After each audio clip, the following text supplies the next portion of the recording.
Assalamualaikum warahmatullahi wabarakatuh. Saya Sakia Derajat, Program Studi Teknologi Pendidikan Angkatan 2017 Universitas Negeri Makassar.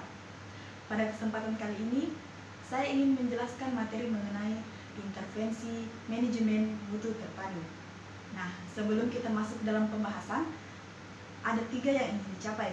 Yang pertama, manajemen mutu terpadu atau biasa disingkat MMT sebagai tersirat di jenjang organisasi. Dan yang kedua, makna benchmarking. Yang ketiga, teknik manajemen mutu terpadu atau total quality management. Kita masuk pada pembahasan. Apa sih itu intervensi manajemen mutu terpadu? Baiklah, manajemen mutu terpadu berkaitan erat dengan upaya peningkatan kinerja tidak langsung dengan kawasan organisasi. Perlu kita ingat bahwa manajemen mutu terpadu adalah falsafah atau landasan pemikiran dalam suatu organisasi demi melestarikan nilai terbaik organisasi yang perlu disadari oleh semua pihak yang bergabung dalam organisasi tersebut. Secara teknis, manajemen mutu terpadu sebagai falsafah dan budaya organisasi adalah intervensi bersifat tersirat. Jadi, yang saya pahami, manajemen mutu terpadu adalah sebuah strategi yang digunakan untuk memperbaiki organisasi itu sehingga terjadi sebuah perubahan. Fungsi dari kajian manajemen mutu terpadu atau biasa disingkat MMT menjelaskan prinsip dasar dari Kaizen. Kaizen sendiri merupakan istilah dari bahasa Jepang yang muncul setelah Perang Dunia II yang merupakan perbaikan atau peningkatan. Contoh sederhana penerapan Kaizen dalam suatu organisasi atau perusahaan yaitu menggunakan papan buletin dan kanban. Kanban dalam bahasa Jepang berarti kartu atau potongan-potongan kertas yang digunakan untuk berkomunikasi secara internal dalam satu divisi atau unit kerja.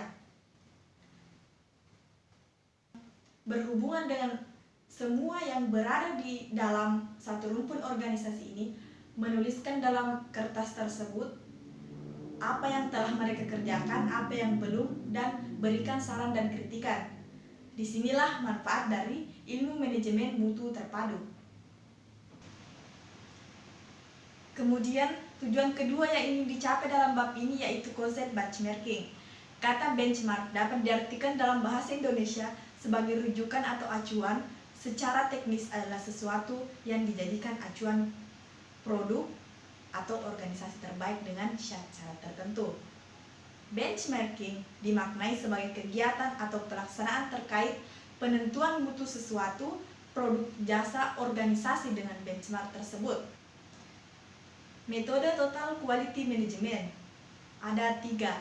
Yang pertama, metode W. Edward Deming, yaitu dengan memperkenalkan penggunaan teknik pemecahan masalah dan pengendalian proses statistik atau SPC. Salah satu metode Deming yang terkenal adalah siklus Deming. Model perbaikan berkesinambungan yang dikembangkan oleh Edward Deming yang terdiri atas 4 komponen utama secara berurutan yang dikenal dengan siklus PDCA, Plan, DO, Check Out.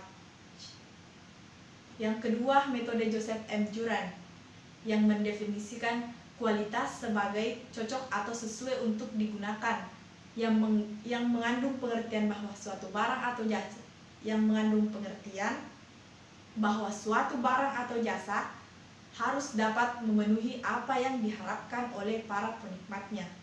Kemudian metode yang terakhir itu metode Phillips B. Crosby yang terkenal dengan anjuran manajemen zero defect dan pencegahan yang menentang zero defect dan pencegahan yang menentang tingkat kualitas yang dapat diterima secara statistik. Demikianlah materi yang sempat saya bawakan. Lebih kurangnya mohon dimaafkan. Wabillahi taufiq wal hidayah. Wassalamualaikum warahmatullahi wabarakatuh.